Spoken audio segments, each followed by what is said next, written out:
இறையேசுவில் அன்புமிக்க சகோதர சகோதரிகளே, ஆரோக்கிய அன்னையினுடைய அன்பு பிள்ளைகளே, இன்று தாயாம் திரு அவை ஆனது அரசியான புனித கன்னி மரியாவுடைய விழாவை கொண்டாடி மகிழ நம் ஒவ்வொருவருக்கும் இந்த நாளை சிறப்பாக கொடுத்து நம்மை ஆசிர்வதித்திருக்கிறார். பிரியமானவர்களே, இந்த விழாவானது 1954 ஆண்டு திருத்தந்தை 12ஆம் பத்திநாதரால் இது கொண்டு வரப்பட்டது. இந்த விழாவின் அடிப்படையிலே அன்னை மரியாள் இறைவனின் தாயாகவும் அதே நேரத்திலே மாசு மறுவற்ற பாவமில்லாத பிறப்பு நிலையை உடையவராகவும் ஆண்டவருடைய அருகில் விண்ணகத்திலே எப்பொழுதுமே பரிந்து பேசக்கூடியவராகவும் நமக்கு எல்லாவற்றையும் அந்த ஆண்டவரிடத்திலே பெற்றுத்தரக்கூடிய ஒரு தாயாக இருப்பதாலும் இந்த விழாவானது இன்றைய நாளிலே சிறப்பாக அனைத்து இடங்களிலும் கொண்டாடப்படுகின்றது. இந்த விழாவானது நமக்கு தரக்கூடிய செய்திகள், நம்மளுடைய வாழ்விலும் நாமும் அந்த அன்னை மரியாளை போல வாழ்வதற்கும் அந்த அன்னை மரியாளை போல இருப்பதற்கும் நாம் முதலாவதாக தயாராக இருக்க வேண்டும். காரணம், இன்றைய நற்செய்தி வாசகத்திலே நாம் கேட்டோம், இதோ நான் ஆண்டவரின் அடிமை என்று சொல்கின்றார். இங்கு அன்னை மரியாள் தன்னையே ஆண்டவர் முன் காணிக்கையாக அர்ப்பணிப்பதை பார்க்கின்றோம். தன்னையே அவர் முழுமையாக ஆண்டவரிடத்திலே ஒப்பு கொடுக்கக்கூடிய அந்த நிலையை பார்க்கின்றோம். அப்படி ஒப்பு கொடுப்பதன் மூலமாக, தன்னுடைய தாழ்ச்சியின் மூலமாக ஒரு அரசியல் நிலைக்கு அவர் உயர்த்தப்படுவதை பார்க்கின்றோம். தன்னுடைய அந்த தாழ்ச்சியின் மூலமாக அவர் ஆண்டவரிடத்திலே தன்னை முழுமையாக ஒப்பு கொடுத்து தான் ஆண்டவரோடு இணைந்து சிறப்பாக செயலாற்றுவதற்காக தான் தயாராக இருக்கிறேன் என்று அந்த கபிரியேல் தூதரிடம் கூட அவர் சொல்லக்கூடியதை பார்க்கின்றோம். கலக்கத்திலிருந்து அவர் முற்றிலுமாக மாறி தன்னுடைய நிலையை முற்றிலுமாக அறிந்தவராக அவர் செல்லுகின்ற பொழுது அவர் மீண்டுமாக அரச நிலைக்கு உயர்கின்றார்.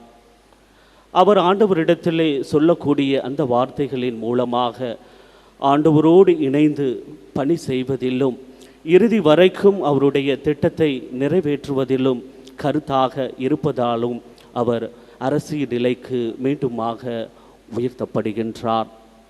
தன்னுடைய நிலையில் எப்பொழுதுமே தான் யார் என்பதை முற்றிலுமாக உணர்ந்தவளாக அந்த அன்னை மரியாளானவள் தன்னுடைய வாழ்வை இறைவனுக்காகவும் இறை திட்டத்துக்காகவும் அர்ப்பணித்து அவர் இறுதி வரைக்கும் தன்னுடைய வாழ்வில் பொறுமையாக இருப்பதாலும் அவள் அமைதியின் அரசியாக இருப்பதை பார்க்கின்றோம். இவ்வாறு தன்னுடைய வாழ்வில் எப்பொழுதுமே அந்த அமைதி அவருடைய உள்ளத்தை இருக்கக்கூடியதை பார்க்கின்றோம். எந்த ஒரு சூழ்நிலையிலும் அவர் அமைதியற்றவராக நிம்மதியற்றவராக இருக்கவில்லை. மாறாக எதை செய்தாலும் அவர் அமைதியோடும் நிதானத்தோடும் பொறுமையோடும் அவர் கடந்து செல்வதை பார்க்கின்றோம். ஆம், அன்புக்குரிய சகோதர சகோதரிகளே, நம்மளுடைய வாழ்விலும் அப்படிப்பட்ட ஒரு பொறுமை தேவை. நம்மளுடைய வாழ்விலும் அப்படிப்பட்ட அந்த பொறுமைகள் இருக்கின்ற பொழுது நம்மளுடைய வாழ்விலும் எல்லாவற்றையும் கடந்து செல்ல முடியும் என்பதை தான் அன்னை மரியாள் இன்றைய தினத்திலே நமக்கு சொல்லிக் கொடுக்கக்கூடிய ஒரு பாடமாகவும் இருக்கின்றது. அவள் எப்பொழுதுமே நம்மளுடைய தேவைகளில் முன்னிருந்து நமக்கு சிறப்பாக செய்யக்கூடியவர். அங்கு நாம் பார்க்கின்றோம், அவர் செய்யக்கூடிய அந்த உதவிக்கரங்கள் யாருக்குமே மிக விரைவாக சென்று உதவிக்கரம் செய்யக்கூடியவர். அதை நாம் எலிசபெத் அம்மாளுடைய வாழ்விலை பார்க்கின்றோம். அவர் கருவுற்று இருக்கின்ற பொழுதும் அன்னை மரியாளும் கருவுற்று இருக்கின்ற பொழுதும் அவர் தன்னுடைய சிரமத்தை பொருள்படுத்தாமல் அவர் அங்கிருந்து சென்று எலிசபெத் அம்மாளுக்கு உதவிகரம் செய்வதை பார்க்கின்றோம்.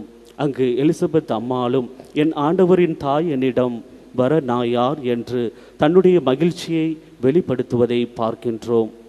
இவ்வாறு தன்னுடைய உதவிகரங்களை நீட்பதன் மூலமாக, தன்னுடைய ஆறுதலான வார்த்தைகளின் மூலமாக, தன்னுடைய உடனிருப்பின் மூலமாக நான் அவரோடு இருக்கிறேன் என்கின்ற அந்த நம்பிக்கையை கொடுக்கக்கூடியதை பார்க்கின்றோம்.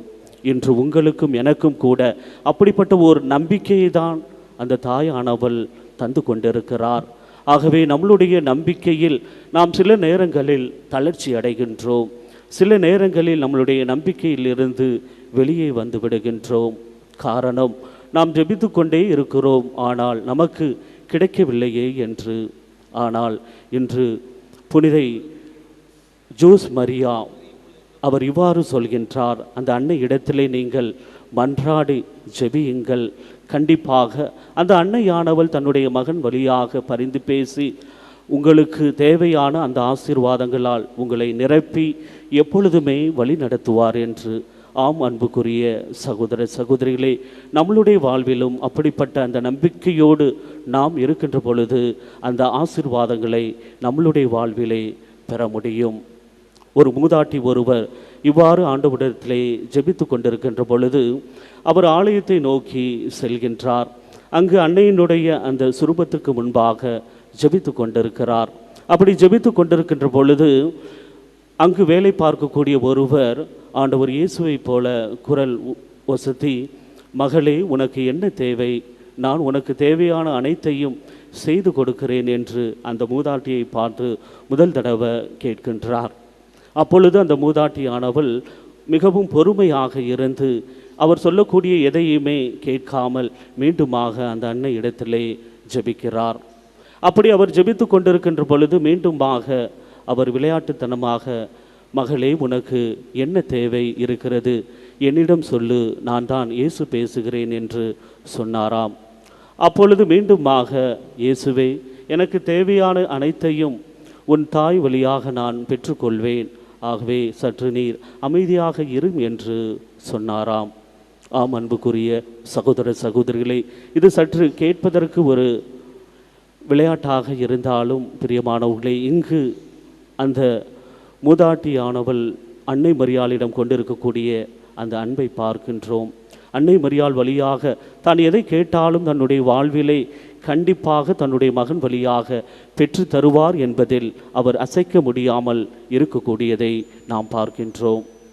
இன்று நீங்களும் நானும் அப்படிப்பட்ட அந்த அசைக்க முடியாத நம்பிக்கையில் நாம் எப்பொழுதுமே நிலைத்திருக்கின்ற பொழுது நாமும் அந்த அரசியான அன்னையினுடைய அந்த அரசியினுடைய விழாவில் நாமும் பங்கெடுக்கின்றோம். நாமும் அப்படிப்பட்ட விழாவில் மகிழ்ச்சியோடு இருக்கின்றோம் என்பதில் எந்த விதமான சந்தேகங்கள் இல்லை. அதை தான் காணா ஒரு திருமணத்திலும் கூட அன்னை மரியாள் அந்த திருமணத்திலே அந்த ரசம் தீர்ந்துவிட்ட அந்த சூழ்நிலையிலும் கூட தன்னுடைய மகன் வழியாக பரிந்து பேசி அங்கு இருக்கக்கூடிய குறைகளையும் நிறைகளாக மாற்றுகின்றார். அங்கு ஆசீர்வாதங்களால் அவர் நிரப்புவதை பார்க்கின்றோம். இன்று நம்மளுடைய வாழ்விலும் அப்படிப்பட்ட அந்த ஆசீர்வாதங்களை அந்த தாயானவள் நிரப்புவார் என்பதில் நாம் எப்பொழுதுமே மிக தெளிவாக இருக்க வேண்டும். நம்மளுடைய வாழ்வில் எப்பொழுதுமே நாம் பொறுமையற்றவர்களாக இருக்கின்றோம். நாம் எதையோ தேடிக்கொண்டு அலைந்து கொண்டிருக்கிறோம் நம்மளுடைய வாழ்க்கையிலே. ஆனால் அந்த பொறுமை என்ற ஒன்று நம்மிடத்திலே இருக்கின்றது என்பதை நாம் தேடி பார்க்க வேண்டும். அப்படிப்பட்ட பொறுமை ஒன்றை நம்மளுடைய வாழ்விலே நாம் உணர்ந்து கொள்கின்ற பொழுது கண்டிப்பாக நம்மளால் அந்த தாய் செயலாற்றக்கூடியதையும் நம்மால் புரிந்து கொள்ள முடியும். அதை தான் அவர் தன்னுடைய வாழ்வில் மிக தெளிவாக எடுத்து சொல்வதை பார்க்கின்றோம். இன்றைய முதல் வாசகத்திலும் கூட மகிழ்ச்சியான அந்த செய்தியை அவர்கள் சொல்லுகின்ற பொழுது அந்த மகிழ்ச்சியை எடுத்துக்கொள்கின்றார்கள். ஆனால் துன்பங்கள் வருகின்ற பொழுது அந்த துன்பத்தை எடுத்துக்கொள்வதற்கு அவர்கள் தயாராக இல்லை. ஆம் அன்புக்குரிய சகோதர சகோதரிகளே, நம்மளுடைய வாழ்விலும் நாம் எப்பொழுதுமே மகிழ்ச்சியாக இருக்க வேண்டும் என்று தான் ஆசைப்படுகின்றோம். துன்பம் என்ற ஒன்று வருகின்ற பொழுது அது என்னுடைய வாழ்க்கையிலே தேவையில்லை என்று நாம் ஒதுங்கி செல்கின்றோம். ஆனால் அன்னை மரியாள் தன்னுடைய வாழ்வில் எப்படிப்பட்ட துன்பங்கள் வந்தாலும் கஷ்டங்கள் வந்தாலும் அவற்றையெல்லாம் தன்னுடைய மனதிலே இருத்தி பொறுமையாக அவர் செயல்பட்டதால் இன்று அரசினுடைய நிலைக்கு அவர் உயர்த்தப்பட்டிருக்கிறார் என்றால் அவர் ஆண்டவரிடத்திலே கொண்டிருக்கக்கூடிய அந்த அதீத விசுவாசம், அந்த நம்பிக்கை, தன்னை அழைத்தவர் தன்னை முற்றிலுமாக காப்பாற்றுவார் என்று அவர் முழுமையாக அந்த ஆண்டவரிடத்தில் தன்னை ஒப்பு கொடுத்தார். இன்று நீங்களும் நானும் அப்படிப்பட்ட அந்த நம்பிக்கையை நம்மளுடைய வாழ்விலே நமதாக்கி கொண்டு வாழுகின்ற பொழுதும், அந்த நம்பிக்கையை நாம் பின்பற்றுகின்ற பொழுதும், அந்த நம்பிக்கையை நம்மளுடைய பிள்ளைகளுக்கு எடுத்துரைக்கின்ற பொழுதும், அந்த அன்னையினுடைய ஆசிரியரும் அந்த அன்னையினுடைய உடனிருப்பும் நம்மளுடைய வாழ்விலே இருக்கும் என்பதை நீங்களும் நானும் புரிந்து கொள்ள வேண்டும். அப்படிப்பட்ட நம்பிக்கையை இன்றைய நாளிலே ஆண்டவர் நம்மளுடைய வாழ்விலும் நம்மளுடைய குடும்பங்களிலும் நாம் செய்யக்கூடிய எல்லாவற்றிலும் அவர் நிரப்புகிறார் என்பதை நீங்கள் புரிந்து கொண்டீர்கள் என்றால் கண்டிப்பாக நம்மளுடைய வாழ்விலே எந்த விதமான அவநம்பிக்கைகளுக்கு இடமில்லை, எந்த விதமான அதிவிசுவாசங்களுக்கு நம்மளுடைய வாழ்விலே இடமில்லை என்பதை நாமும் புரிந்து கொள்வோம். அந்த அன்னையைப் போல நாமும் இன்றைய தினத்திலே நானும் ஆண்டவரின் அடிமை என்று நம்மளே ஆண்டவரிடத்திலே ஒப்பு கொடுப்பதன் மூலமாக அந்த அன்னையினுடைய ஆசிரியரையும் அவர் மகனுடைய அந்த ஆசிரியரையும் நம்மளுடைய வாழ்விலே நிரம்ப பெற்றவராக, அந்த அன்னை இடத்தில் காணப்பட்ட அந்த தாழ்ச்சி, பரிவு, இரக்க குணங்கள், உதவும் பண்பு, இவற்றையெல்லாம் நம்மளுடைய வாழ்க்கையிலே நமதாக்கி கொண்டு நாம் வாழுகின்ற பொழுது நாம் கொண்டாடக்கூடிய இந்த விழா நமக்கு அர்த்தமுள்ளதாகவும் நம்மளுடைய வாழ்வை முழுமை பெற செய்யக்கூடியதாகவும் இருக்கின்றது என்பதை நாம் புரிந்து கொள்வோம். அப்படிப்பட்ட அந்த பொறுமையையும் பணிவையும் தாழ்ச்சியையும் அந்த நிதானத்தையும் நம்மளுடைய வாழ்விலே நாம் ஆடையாக அணிந்து கொண்டு அவற்றை பின்பற்றி வாழுகின்ற பொழுது கண்டிப்பாக நம்மளுடைய வாழ்வு எதை நோக்கி பயணிக்கின்றோமோ, எதற்காக நாம் வாழுகின்றோமோ அந்த வாழ்விற்கு அர்த்தம் கிடைக்கும்.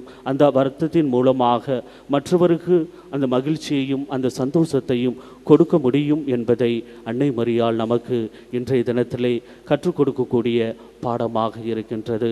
ஆகவே அவர் தரக்கூடிய இந்த பாடங்களை நம்மளுடைய வாழ்விலே நமதாக்கி கொண்டு வாழுகின்ற பொழுது நம்மளுடைய வாழ்வில் நாம் மகிழ்ச்சியை காண முடியும், சந்தோஷத்தை காண முடியும். அப்படி மகிழ்ச்சியையும் சந்தோஷத்தையும் நம்மளுடைய வாழ்விலே நமதாக்கி கொண்டு வாழ்வதற்கு எது என்னை பிரிக்கிறது, எது என்னை தடுக்கிறது?